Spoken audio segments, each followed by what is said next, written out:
Hello, folks. Once again, we are the Detroit Sports Bloggers. I'm Rob Stone. And I'm Curtis Podium. First off, I'd like to thank Adam Hernandez and the Majors Detroit for having me on their radio show today, the Detroit Sports Weekly. Check them out at detroit.themajors.net. Hopefully, we're going to do a syndication. We can syndicate it through them, have some of our stuff on their website, maybe have Adam come on, give his 2 cents about the weekend preview, see where we go with that. Not a big weekend, not a big sports weekend for Detroit here. We got Pistons are at the All-Star break, but Brandon Knight and Greg Minot are in the annual Race to 130 called the Rookie Sophomore Challenge. On Saturday, Detroit Mercy is at Youngstown State. Purdue is at number 13 Michigan. Colorado Avalanche are at the Red Wings. Nebraska is at number 6 Michigan State. And rounded out, Oakland is at South Dakota. Detroit at Youngstown State. Curtis, what do you got?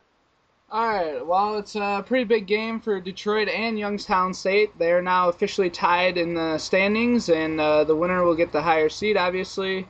Um, Detroit blew a chance. They lost to Cleveland State. They had a 13-point lead in the first half and just couldn't hold on.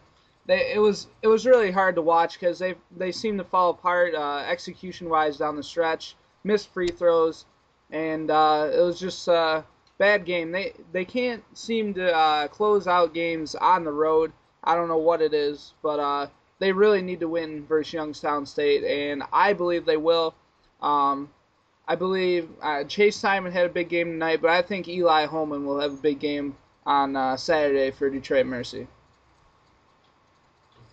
Next up, Purdue at number 13 Michigan. This is a big game for Michigan. They got to hold on, and they win. They'd stay right behind Michigan State for the lead of the Big Ten title race. Purdue is a good team. Robbie Hummel's been there. It seems like forever. Poor guy keeps blowing out his knees. He's a great player, but I don't know what he's got left. And he's pretty much carrying that team by himself right now. I see Michigan winning pretty big in this one, trying to make a statement, see if they can move up in the bracket. They don't lose at home, but I don't know. What do you think? I think Michigan will pull it out. I think Purdue is a feisty team, and I think they will give Michigan a good run for a little bit of the game. Uh, but I think Michigan will pull away eventually. I think Jordan Morgan is going to have a big game for Michigan. I like his chances against Purdue's post players, and Hummel's going to get his, but like you said, he carries that team, and if they don't get scoring from anybody else, they won't win this game. All right. Wings lost last night, broke the 23-game home winning streak in heartbreaking fashion. Coming in on Saturday, the Avalanche come in. Hopefully, the Wings going to start up a new streak.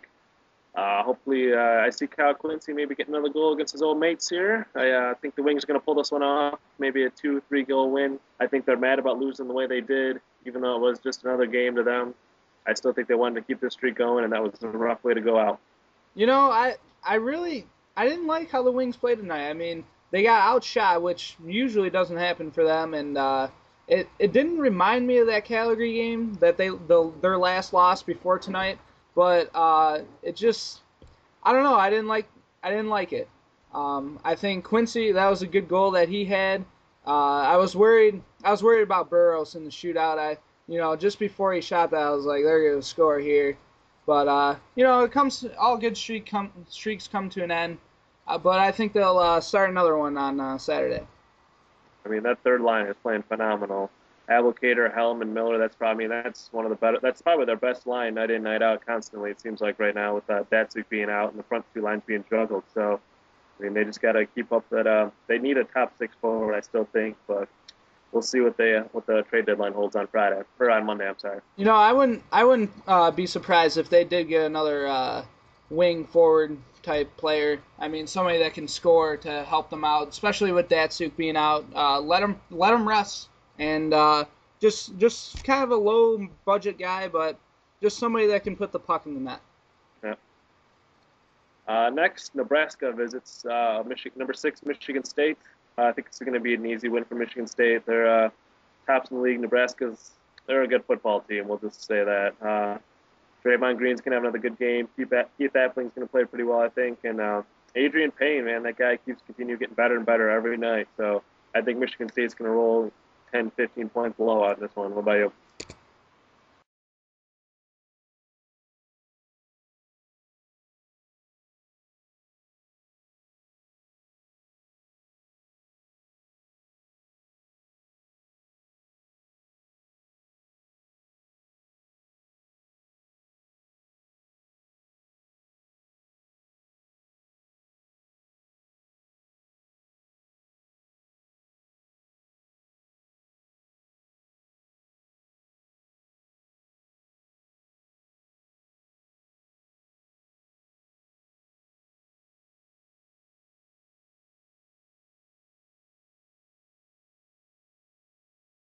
I think State will also win big in this one too, just because they've been playing well in Nebraska. I mean, they blew out Illinois recently, but I think I think State is just a better team. They have so much talent on that team. I really think they're going to make a pretty good run, as they always seem to do in the NCAA tournament. But yeah, this is just another home game for Tom Izzo and the gang. So I see an easy victory for the Spartans in this one. Yeah, it's almost March time, so time for MSU to really lock it in, and Izzo's got them going. So I think they're going to blow out Nebraska. Last game of the weekend is Oakland at South Dakota. Oakland's pretty much locked into the third seed in the Summit League. South Dakota is fledgling at the bottom. I think they're 5-12 right now. But I mean, Reggie Hamilton, I don't know what to say about the guy, man. Put up another 30 points in the win on Thursday. They were up 50-15 against UMKC, whatever that stands for. Not good basketball, apparently, but they ended up winning. Reggie Hamilton had 31 points. I mean, he's averaging 25 a game, 5 assists. This guy's just lighting it up. I mean, get some secondary scoring from guys like Bader, Drew Valentine. I think this is going to be another win for Oakland, and good way to end the regular season and heading towards the Summer League tournament. That's all I can say too. Reggie Hamilton. I mean, what a scorer. That's what he is. I mean, he might not be the best jump shooter, 3-point shooter, free throw shooter. He just scores. He puts the ball in the basket, and another 31 points tonight. And and he passes it, like you mentioned. I mean, he gets his teammates, opportunities to score. I mean, Oakland's they're not that talented of a team, but they do have some, decent players.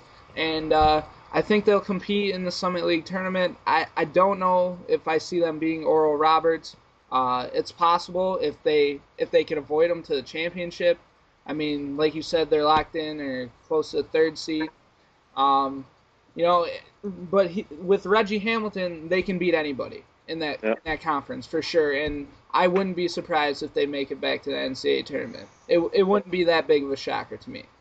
I'd like to see it happen. I mean, they had a rough start to the year. I mean, Campy puts up these ridiculous schedules for them to play again. And I mean, they had ESPN came to the arena for the first time ever this year when they beat Tennessee. I mean, there's pretty high hopes for this team. I mean, even though Benson graduated and Hamilton's pretty much running the show on his own, but he's still. I mean, again, they're getting their stuff together. So I mean, they're a dangerous team come tournament time.